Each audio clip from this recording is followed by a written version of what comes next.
10ാം ക്ലാസ്സിൽ പഠിക്കുന്ന എൻ്റെ എല്ലാ മക്കൾക്കും ബയോളജി മൈ പാഷനിലേക്ക് സ്വാഗതം. ഞാൻ സൗമ്യ ഹരികൃഷ്ണ.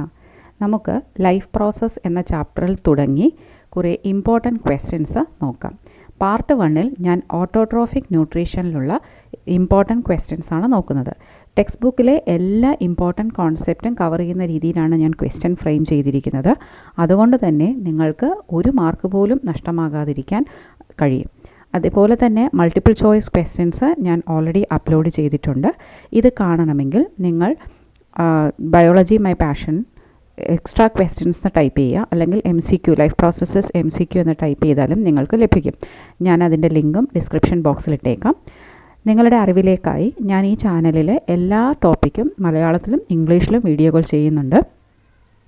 10ാം ക്ലാസ്സിലെ സയൻസ്, ഫിസിക്സ്, കെമിസ്ട്രി, ബയോളജിയിലെ എല്ലാ ചാപ്റ്റേഴ്സും ലെസൺസ് കംപ്ലീറ്റ് ചെയ്ത് കഴിഞ്ഞു. അതുകൂടാതെ മൾട്ടിപ്പിൾ ചോയ്സ് ക്വസ്റ്റ്യൻസും കെമിസ്ട്രിയിലും ബയോളജിയിലും ഫിസിക്സിൽ ഒത്തിരി ന്യൂമറിക്കൽസും ഞാൻ അപ്ലോഡ് ചെയ്തിട്ടുണ്ട്. ഇതെല്ലാം തന്നെ എക്സ്ട്രാ ക്വസ്റ്റ്യൻസ് എന്ന പ്ലേലിസ്റ്റിൽ ലഭ്യമാണ്. അത് ഞാൻ ഡിസ്ക്രിപ്ഷൻ ബോക്സിൽ കൊടുക്കാം. അതുകൂടാതെ 9ാം ക്ലാസ്സിലെ ബയോളജി ലെസൺസ് കംപ്ലീറ്റ് ആയിട്ടുണ്ട്. ക്ലാസ് 12 നീറ്റ് ലെവലിലെ എല്ലാ ലെസൺസും ബയോളജിയിൽ കവർ ചെയ്തു. ക്ലാസ് 11 2 ചാപ്റ്റേഴ്സ് തുടങ്ങിക്കഴിഞ്ഞു. ഇനി അധികം വൈകാതെ നമുക്ക് നമ്മുടെ ക്വസ്റ്റ്യൻസിലേക്ക് പോകാം. അപ്പോൾ ഈ ക്വസ്റ്റ്യൻസ് എല്ലാം ഇംഗ്ലീഷിലാണ്. ഞാൻ അത് മലയാളത്തിൽ എക്സ്പ്ലെയിൻ ചെയ്യുന്നേ ഉള്ളൂ. എഴുതിയിരിക്കുന്ന ആൻസർ ഇംഗ്ലീഷിൽ നിങ്ങൾക്ക് വായിക്കാവുന്നതാണ്. എന്താണ് ലൈഫ് പ്രോസസ്സ്? അതിൻ്റെ ഡെഫിനേഷനാണ് ചോദിച്ചിരിക്കുന്നത്. അപ്പം നമ്മളെ ജീവനുള്ളതാക്കി നിലനിർത്താനായിട്ട് നമ്മുടെ ബോഡിയിൽ കുറേ പ്രോസസ്സസ് നടക്കുന്നുണ്ട്. ഇതിനെല്ലാം കൂടി പറയുന്ന പേരാണ് ലൈഫ് പ്രോസസ്സസ്. അപ്പോൾ ലൈഫ് മെയിൻറ്റെയിൻ ചെയ്യാൻ വേണ്ടിയിട്ടുള്ള പ്രോസസ്സസിനെ പറയുന്ന പേരാണ് ലൈഫ് പ്രോസസ്സസ്. ഇതിൽ വരുന്നത് നമ്മുടെ ന്യൂട്രീഷൻ, റെസ്പിറേഷൻ ശ്വസനം, എക്സ്ക്രീഷൻ വിസർജനം, ട്രാൻസ്പോർട്ടേഷൻ, ഇതെല്ലാമാണ്. അടുത്ത ചോദ്യം, ജീവിച്ചിരിക്കുന്നു എന്നതിൻ്റെ ഏറ്റവും ബേസിക് ആയ ലക്ഷണം എന്തെന്നാണ്? നമ്മളിപ്പോൾ പറഞ്ഞു ശ്വസനം, ന്യൂട്രീഷൻ എല്ലാം നടക്കും. പക്ഷേ എന്നാലും ഏറ്റവും ബേസിക് ആയിട്ട് വേണ്ടത് എന്താണ്?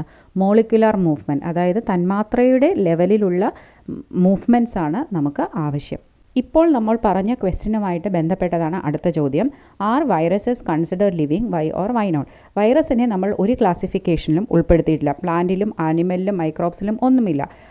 അപ്പോൾ എന്തുകൊണ്ടാണ് ഈ വൈറസിനെ ഉൾപ്പെടുത്താത്തത് എന്നതാണ് ചോദ്യം. വൈറസിനൊരു പ്രത്യേകതയുണ്ട്. വൈറസിന് അതിൻ്റേതായിട്ടുള്ള സെല്ലോ ഒന്നുമില്ല. വൈറസിൻ്റെ ബോഡിയിൽ ഒരു പ്രോട്ടീനും ഒരു DNA അല്ലെങ്കിൽ RNA മാത്രമാണ് ഉള്ളത്. അങ്ങനെയുള്ള സെല്ലെന്ന ഒരു കോൺസെപ്റ്റ് പോലും ഇല്ലാത്ത വൈറസ് ജീവിച്ചിരിക്കുക സാധ്യമല്ല. അപ്പോൾ അതൊരു നോൺ ലിവിങ് അല്ലെങ്കിൽ ജീവൻ ഇല്ലാത്തതായിട്ടാണ് പെരുമാറുന്നത്. പക്ഷേ അതൊരു ജീവനുള്ള സെല്ലിൽ കടക്കുമ്പോൾ ആ സെല്ലിലുള്ള വസ്തുക്കൾ ഉപയോഗിച്ച് അത് മൾട്ടിപ്ലൈ ചെയ്യുകയും അവിടെയാണ് അതിന് ജീവൻ വരുന്നത്. അതുകൊണ്ടാണ് അപ്പോൾ അതിന് നമുക്ക് മോളിക്യുലർ മൂവ്മെൻറ്റ് ഇല്ലെന്ന് പറയാം. മോളിക്യുലർ മൂവ്മെൻറ്റ് ഇല്ലെങ്കിൽ ലൈഫ് ഇല്ലെന്ന് തന്നെ പറയാം, അല്ലേ? അപ്പോൾ അതാണ് അതിൻ്റെ കാരണം. 2 തരത്തിലുള്ള ന്യൂട്രീഷൻ ഏതൊക്കെയാണ്? ഓട്ടോട്രോഫിക് ന്യൂട്രീഷനും ഹെറ്ററോട്രോഫിക് ന്യൂട്രീഷനും. ഇനി സ്റ്റോർഡ് ഫോം ഓഫ് ഷുഗർ പ്ലാന്റ്സിലും ആനിമൽസിലും എന്താണ് എന്ന് ചോദ്യം. പ്ലാന്റ്സ് തന്നെ ഫോട്ടോസിന്തസിസ് വഴി ഷുഗർ ഉണ്ടാക്കുന്നുണ്ട്. ആ ഷുഗറിനെ അത് സ്റ്റാർച്ചായിട്ടാണ് സ്റ്റോർ ചെയ്യുന്നത്. നമ്മൾ മനുഷ്യരത് കഴിക്കുമ്പോൾ ആ സ്റ്റാർച്ചിനെ നമ്മൾ ദഹിപ്പിച്ച് ഗ്ലൂക്കോസായിട്ട് മാറും. പിന്നെ നമ്മുടെ ആവശ്യത്തിലധികമുള്ള ഗ്ലൂക്കോസിനെ നമ്മുടെ കരളിൽ ഗ്ലൈക്കോജനായിട്ട് മാറ്റുകയും ചെയ്യുന്നു. അപ്പോൾ പ്ലാന്റ്സിൽ സ്റ്റോർ ചെയ്യുന്ന ഫോം സ്റ്റാർച്ചാണ്. നമ്മുടെ ബോഡിയിൽ നമ്മൾ സ്റ്റോർ ചെയ്യുന്നത് ഗ്ലൈക്കോജനായിട്ടാണ്. NCERTയിലുള്ളൊരു ചോദ്യം തന്നെയാണ്. Multicellular organisms cannot depend on simple diffusion for exchange of gas like unicellular ones, give reason. Unicellular അല്ലെങ്കിൽ ഏകകോശ ജീവികളിൽ അമീബ പോലുള്ളവ, അതിൽ എന്ന് പറഞ്ഞാൽ ഒരു കോശം മാത്രമാണ് ശരീരത്തിൽ എന്ന് പറയുന്നത്. അപ്പോൾ അതിൻ്റെ എല്ലാ ഭാഗങ്ങളും എൻവയൺമെൻറ്റുമായിട്ട് കോണ്ടാക്റ്റിലാണ്. അപ്പോൾ ഏത് ഭാഗത്തു കൂടെയും ഗ്യാസസിന് ഡിഫ്യൂസ് ചെയ്ത് വരാൻ കഴിയും. ഫുഡിനെ അബ്സോർബ് ചെയ്യാൻ കഴിയും. ആ ആഗിരണം ചെയ്ത ഫുഡ് ഉപയോഗിച്ചതിന് ശേഷം അതിനെ പുറന്തള്ളാനും ഈ ശരീരം മാത്രം മതി. എക്സ്ചേഞ്ച് ഓഫ് ഗ്യാസസ് നടക്കുന്നു, റിമൂവൽ ഓഫ് വേസ്റ്റ്, എല്ലാം ഈ ഒരു സർഫസിൽ കൂടെ ഡിഫ്യൂഷൻ വഴി നടക്കാം. അതേസമയം മൾട്ടി സെല്ലുലാർ ഓർഗാനിസത്തിൽ എല്ലാ കോശങ്ങളും അറ്റ്മോസ്ഫിയറുമായിട്ടുള്ള കോണ്ടാക്റ്റിലില്ല. നമ്മുടെ കാര്യം പറഞ്ഞാൽ നമ്മുടെ ഉള്ളിലുള്ള അവയവങ്ങൾ, ആന്തരിക അവയവങ്ങളൊന്നും ഡയറക്റ്റായിട്ട് അറ്റ്മോസ്ഫിയറിലെ ഓക്സിജനെ വലിച്ചെടുക്കാൻ പറ്റില്ല. അതുകൊണ്ട് തന്നെയാണ് നമുക്ക് ഡിഫ്യൂഷൻ കൊണ്ട് എല്ലാ ജീവൽ പ്രവർത്തനങ്ങളും സാധ്യമാകാത്തത്. Define photosynthesis. പ്രകാശ സംശ്ലേഷണത്തിൻ്റെ ഡെഫിനേഷനാണ്. പ്രകാശ സംശ്ലേഷണം എന്ന് പറയുന്നത് ഓട്ടോട്രോഫിക് ഓർഗാനിസംസ് ലൈക്ക് പ്ലാന്റ്സ് ഔട്ട്സൈഡിൽ നിന്ന് സബ്സ്റ്റൻസസിനെ എടുത്തിട്ട് അവയെ സ്റ്റോർഡ് ഫോം ഓഫ് എനർജി ആയിട്ട് മാറ്റുന്നതാണ്. ഈ ഔട്ട്സൈഡിൽ നിന്നുള്ള മെറ്റീരിയൽ എന്ന് പറയുന്നത് കാർബൺ ഡൈ ഓക്സൈഡും വാട്ടറുമാണ്. അതിനെ പ്ലാന്റ്സ് സ്വീകരിച്ച് അവയുടെ പ്രവർത്തനം വഴി കാർബോഹൈഡ്രേറ്റ് എന്ന സ്റ്റോർഡ് ഫോം ഓഫ് എനർജി ആയിട്ട് മാറുകയാണ്. ഇതിന് വേണ്ട രണ്ട് കണ്ടീഷൻസ് എന്ന് പറയുന്നത് സൺലൈറ്റും ക്ലോറോഫില്ലും ആണ്. നേരത്തെ നമ്മൾ കണ്ടു രണ്ട് തരത്തിലുള്ള ന്യൂട്രീഷനിൽ ഒരെണ്ണം ഓട്ടോട്രോഫിക് ന്യൂട്രീഷനാണെന്ന്. അതിൻ്റെ ഡെഫിനേഷനാണ് ചോദിച്ചിരിക്കുന്നത്. ഓട്ടോ മീൻസ് സെൽഫ്, അതായത് സ്വന്തമായിട്ട്. ന്യൂട്രീഷനാണ് ട്രോഫിക് എന്ന് ഉദ്ദേശിക്കുന്നത്, പോഷണം. അപ്പോൾ സ്വന്തമായിട്ട് പോഷണം നടത്തുന്ന ഓർഗാനിസത്തിനെയാണ് നമ്മൾ ഓട്ടോട്രോഫ്സ് എന്ന് പറയുന്നത്. ഇവിടെ ഓട്ടോട്രോഫിക് ന്യൂട്രീഷൻ എന്ന് പറഞ്ഞാൽ ഏതെങ്കിലും ഓർഗാനിസം അവർക്ക് സ്വന്തമായിട്ട് ആഹാരം പാകം ചെയ്യുകയും അങ്ങനെ സ്വയം പോഷണം കിട്ടുകയും ചെയ്യുന്നു. ഇവിടെ സിമ്പിളായിട്ടുള്ള മെറ്റീരിയൽസ്, ഇനോർഗാനിക് മെറ്റീരിയൽസ് ആയിട്ടുള്ള വെള്ളവും mineral salts, carbon dioxide ഉപയോഗിച്ച് സൺലൈറ്റിൻ്റെ പ്രസൻസിലാണ് ഫുഡ് പ്രിപ്പയർ ചെയ്യുന്നത്. അടുത്ത ചോദ്യം എന്ന് പറയുന്നത് ഓട്ടോട്രോഫ്സ് എന്നാൽ എന്തെന്നാണ്. നമ്മൾ ചോദ്യം കിട്ടുമ്പോൾ ശ്രദ്ധിക്കണം. ഓട്ടോട്രോഫിക് ന്യൂട്രീഷൻ ആണോ ചോദിച്ചിരിക്കുന്നത്, ഓട്ടോട്രോഫ്സ് ആണോ ചോദിച്ചിരിക്കുന്നത്? ഓട്ടോട്രോഫിക് ന്യൂട്രീഷൻ നടത്താൻ കഴിവുള്ള ഓർഗാനിസത്തിനെ പറയുന്ന പേരാണ് ഓട്ടോട്രോഫ്സ്. അതിൽ വരുന്ന എന്തൊക്കെയാണ്? ഗ്രീൻ കളറുള്ള പ്ലാന്റ്സും ചില ഫോട്ടോസിന്തറ്റിക് ബാക്ടീരിയയും. ഇനി അടുത്തത് ഫോട്ടോസിന്തസിസിൻ്റെ ഇക്വേഷനാണ്. ഈ ഇക്വേഷനിൽ എൻറ്റയർ പ്രോസസ്സ് ഓഫ് ഫോട്ടോസിന്തസിസ് നമുക്ക് മനസ്സിലാക്കാം. ഇവിടെ റിയാക്റ്റൻസ് എന്ന് പറയുന്നത് അല്ലെങ്കിൽ റോ മെറ്റീരിയൽസ് എന്ന് പറയുന്നത് കാർബൺ ഡൈ ഓക്സൈഡ്, വാട്ടറാണ്. അതിൻ്റെ ഫലമായിട്ടുണ്ടാകുന്ന പ്രോഡക്ട്സ് എന്ന് പറയുന്നത് ഗ്ലൂക്കോസും വെള്ളവും ഓക്സിജനുമാണ്. ഇനി ഈ ആരോയുടെ മുകളിൽ നിങ്ങൾ സൺലൈറ്റും ക്ലോറോഫിലും എഴുതണം. അത് അതിന് വേണ്ട ഘടകങ്ങളാണ്. അത് ഞാനിവിടെ എഴുതിയിട്ടില്ല. അപ്പോൾ ഇതൊരു ബാലൻസ്ഡ് ഇക്വേഷനാണ്. പലപ്പോഴും കുട്ടികൾ ചോദിക്കാറുണ്ട്, ടീച്ചർ ഞങ്ങൾ ബാലൻസ്ഡ് ഇക്വേഷൻ എഴുതണോ? തീർച്ചയായിട്ടും. കാരണം നമ്മൾ കെമിസ്ട്രിയിലെ ആദ്യത്തെ ചാപ്റ്ററിൽ ബാലൻസിങ് ഓഫ് ഇക്വേഷൻ പഠിച്ചതാണ്. നിങ്ങൾക്ക് എന്തെങ്കിലും ഡൗട്ട് ഉണ്ടെങ്കിൽ ബയോളജി മൈ പാഷനിൽ സെർച്ച് ചെയ്താൽ ആ വീഡിയോ ലഭിക്കും നിങ്ങൾക്ക്. അത് അനുസരിച്ച് ബാലൻസിങ് നല്ല തറവാക്കുക. പിന്നീട് നമ്മൾ കെമിസ്ട്രിയിലായാലും ബയോളജിയിലായാലും എപ്പോൾ ഒരു ഇക്വേഷൻ എഴുതിയാലും നിങ്ങളത് ബാലൻസ് ചെയ്ത് എഴുതണം എന്നതാണ് നിയമം. അപ്പോൾ ഇവിടെ 6 molecule of carbon dioxide 12 molecule of വാട്ടറുമായിട്ട് ചേർന്നിട്ട് എന്തായിട്ട് മാറുന്നു? 1 മോളിക്യൂൾ ഓഫ് ഗ്ലൂക്കോസും 6 മോളിക്യൂൾസ് ഓഫ് ഓക്സിജനും 6 മോളിക്യൂൾസ് ഓഫ് വാട്ടറും ഉണ്ടാകുന്നു.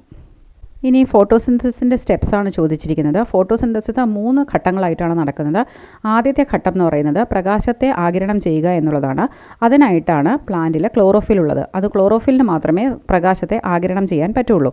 ഇനി ഈ ലഭിക്കുന്ന പ്രകാശത്തെ അങ്ങനെ തന്നെ സൂക്ഷിക്കാൻ പ്ലാന്റിന് കഴിയില്ല. അതുകൊണ്ട് തന്നെ ആ ലൈറ്റിനെ അല്ലെങ്കിൽ പ്രകാശത്തിനെ ഒരു കെമിക്കൽ ഫോമിലോട്ട് കൺവേർട്ട് ചെയ്ത് വയ്ക്കുന്നു. അതോടൊപ്പം തന്നെ ഈ പ്രകാശം ഉപയോഗിച്ച് വെള്ളത്തെ വിഘടിപ്പിച്ചിട്ട്, വെള്ളം വിഘടിക്കുമ്പോൾ എന്തൊക്കെയാകും? ഹൈഡ്രജനും ഓക്സിജനും. അതിൽ ഓക്സിജനെ പുറത്തു തള്ളുന്നു. അങ്ങനെയാണ് ഓക്സിജൻ റിലീസ് ആവുന്നത്. ഇനിയുണ്ട് ഹൈഡ്രജനെ എന്ത് ചെയ്യും? കാർബൺ ഡൈ ഓക്സൈഡ് എന്ന റോ മെറ്റീരിയലുമായിട്ട് ആഡ് ചെയ്യും. അപ്പോൾ ഹൈഡ്രജനെ ആഡ് ചെയ്യുന്ന പ്രക്രിയയാണ് റിഡക്ഷൻ. അപ്പോൾ മൂന്നാമത്തെ സ്റ്റെപ്പ് എന്ന് പറയുന്നത് reduction of carbon dioxide to carbohydrate. Carbohydrate എന്ന് പറഞ്ഞാൽ എന്താണ്? ഗ്ലൂക്കോസ്, സ്റ്റാർച്ച്, അങ്ങനെയുള്ള എല്ലാ ഷുഗേഴ്സും ജനറലായിട്ട് പറയുന്ന പേരാണ് കാർബോഹൈഡ്രേറ്റ്. ഇനി ഇവിടെ ആദ്യത്തെ 2 സ്റ്റെപ്പിൽ ലൈറ്റ് അത്യന്താപേക്ഷിതമാണ്. അതായത് ലൈറ്റ് ആഗിരണം ചെയ്യുന്നു, അതിനെ കെമിക്കൽ എനർജിയാക്കി മാറ്റുന്നു, വെള്ളത്തെ സ്പ്ലിറ്റ് ചെയ്യാനും ലൈറ്റ് വേണം. അപ്പോൾ ഈ സ്റ്റെപ്പിനെ പറയുന്ന പേരാണ് ലൈറ്റ് റിയാക്ഷൻ. ഇനി രണ്ടാമത്തെ സ്റ്റെപ്പ് ലൈറ്റ് വേണമെന്നില്ല, എന്നാൽ ലൈറ്റ് ഉണ്ടെങ്കിലും നടക്കാം. പക്ഷേ അതിനെ നമ്മൾ ഇരുണ്ട ഘട്ടം അഥവാ ഡാർക്ക് റിയാക്ഷൻ എന്നാണ് പറയുന്നത്. അടുത്ത ചോദ്യം, ഡെസേർട്ട് പ്ലാന്റ്സ് അല്ലെങ്കിൽ മരുഭൂമിയിൽ വളരുന്ന, വെള്ളം ഇല്ലാത്ത സ്ഥലത്ത് വളരുന്ന പ്ലാന്റ്സിൻ്റെ ഫോട്ടോസിന്തസിസ് എങ്ങനെ വ്യത്യസ്തമായിരിക്കുന്നു എന്നാണ്. ഇപ്പോൾ നമ്മൾ മുൻപത്തെ ചോദ്യത്തിൽ പറഞ്ഞ ആ 3 സ്റ്റെപ്സ് ഇത് ഒരേ തുടർച്ചയായി നടക്കണമെന്നില്ല. കാരണം ആദ്യത്തെ സ്റ്റെപ്പ് എന്ന് പറയുന്നത് നമ്മുടെ സൂര്യപ്രകാശം ആഗിരണം ചെയ്യുകയാണ്. പക്ഷേ കാർബൺ ഡൈ ഓക്സൈഡ് എടുക്കാൻ വേണ്ടി പ്ലാന്റിന് സ്റ്റൊമേറ്റ തുറന്നു വയ്ക്കണം.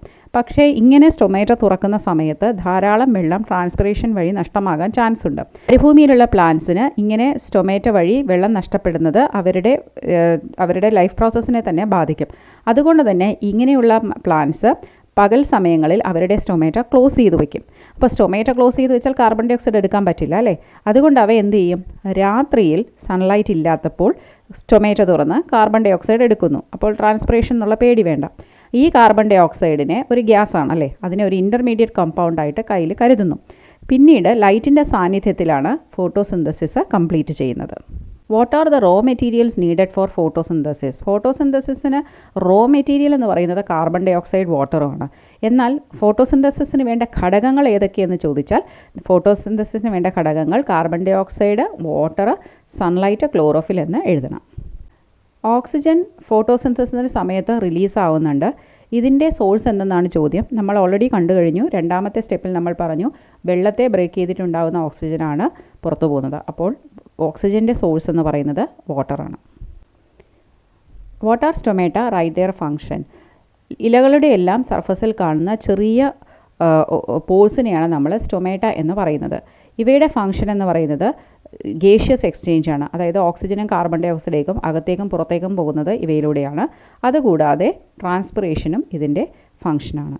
സ്റ്റൊമേറ്റ എങ്ങനെയാണ് തുറക്കുകയും അടയ്ക്കുകയും ചെയ്യുന്നത്? സ്റ്റൊമേറ്റ എന്നത് ഒരു പോറാണ്. അതിനെ കവർ ചെയ്തിട്ട് 2 കിഡ്നി ഷേപ്പ് സെൽസ് ഉണ്ട്. അവയെ പറയുന്ന പേരാണ് ഗാർഡ് സെൽസ്. ഈ ഗാർഡ് സെൽസിനകത്തേക്ക് വെള്ളം വരുമ്പോൾ ഗാർഡ് സെല്ല് വീർക്കുകയും അത് ആ സ്റ്റൊമേറ്റ ഓപ്പൺ ചെയ്യാൻ കാരണമാകുന്നു.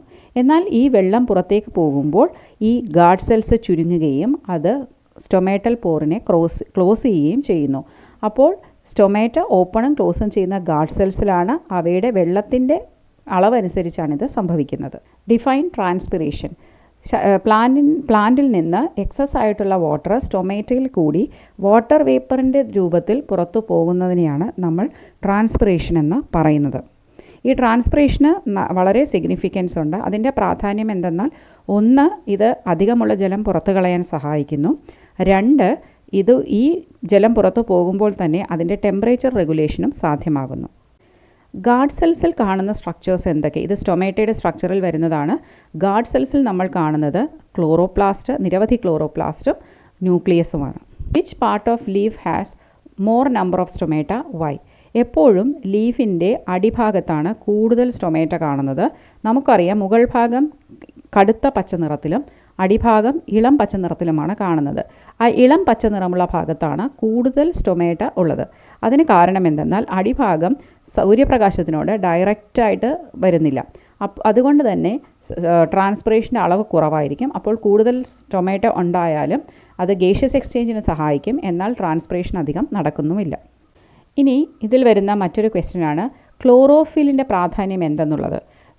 ക്ലോറോഫിലാണ് സൺലൈറ്റിനെ അബ്സോർബ് ചെയ്യുന്നത്. സൺലൈറ്റാണ് ഈ ഫോട്ടോസിന്തസിസിന് വേണ്ട എനർജിയുടെ സ്രോതസ്സ്. ആ സൺലൈറ്റിനെ അബ്സോർബ് ചെയ്യാൻ ക്ലോറോഫിലിന് മാത്രമേ കഴിയുള്ളൂ. അതുകൊണ്ടാണ് ക്ലോറോഫിൽ ഇല്ലാത്ത മറ്റ് ആനിമൽസിനും ഹ്യൂമൻ ബീയിങ്സിനുമൊന്നും ഫോട്ടോസിന്തസിസ് നടത്താൻ കഴിയാത്തത്. അപ്പോൾ ഇതെല്ലാം ഇതിലെ ഇമ്പോർട്ടൻറ്റ് ക്വസ്റ്റ്യൻസ് ആണ്. എല്ലാം നല്ലതായിട്ട് പഠിച്ചു വയ്ക്കുക. ഇനി പാർട്ട് 2-ൽ നമുക്ക് ഹെറ്ററോട്രോഫിക് ന്യൂട്രീഷനിലെ ക്വസ്റ്റ്യൻസ് ഡിസ്കസ് ചെയ്യാം. നിങ്ങൾക്ക് എൻ്റെ ടീച്ചിങ് ഇഷ്ടമാകുന്നുണ്ടെങ്കിൽ തീർച്ചയായിട്ടും ലൈക്ക് ചെയ്യണം, സബ്സ്ക്രൈബ് ചെയ്യണം, നിങ്ങളുടെ കൂട്ടുകാർക്കെല്ലാം ഷെയർ ചെയ്ത് കൊടുക്കുകയും വേണം. നിങ്ങൾക്ക് എന്തെങ്കിലും നിർദ്ദേശങ്ങളുണ്ടെങ്കിൽ കമൻറ്റ് ബോക്സിൽ രേഖപ്പെടുത്തിയാൽ മതി. Thank you so much for watching biology my passion.